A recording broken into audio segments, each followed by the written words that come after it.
Salam Balıqçılıq səhifəsinin dəyərli üzvləri, hər birinizi salamlayıram. Nektarin budamasından yeni alim qardaşına. Bugünkü çəkilişimiz nə ilə bağlıdır? Hər kəsilən budağa görə cavab verilir uşaqlar.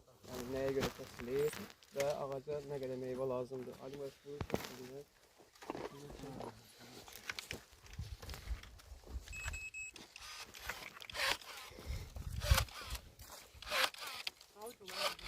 İlk gördüğünüz kimi istidalar götürülür. Öğretmen özünün məlumat verəcəyini Amma külka.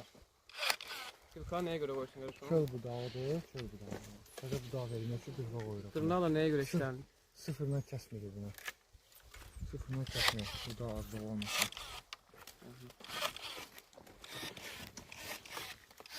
Quru budaqlar qoyulur.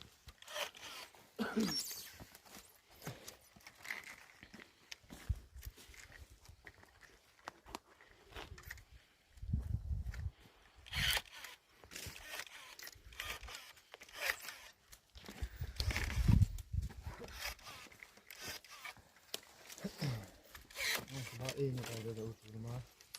Uzatmamla eyni qaydada geçsin yerine.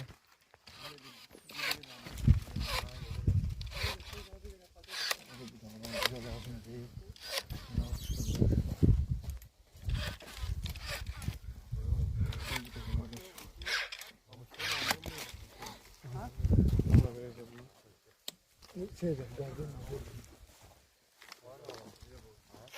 Bunu da gözəklə saxlamışıq. Bir gözlə gözəklə saxlamışıq. Bunu da gerçək bunu təzə budaq verəcək bizə.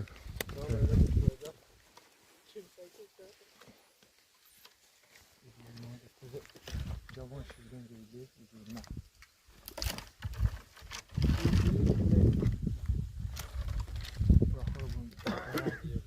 Külkaya bırakılır ki yeni meyve göz alabilir. Böyle eyni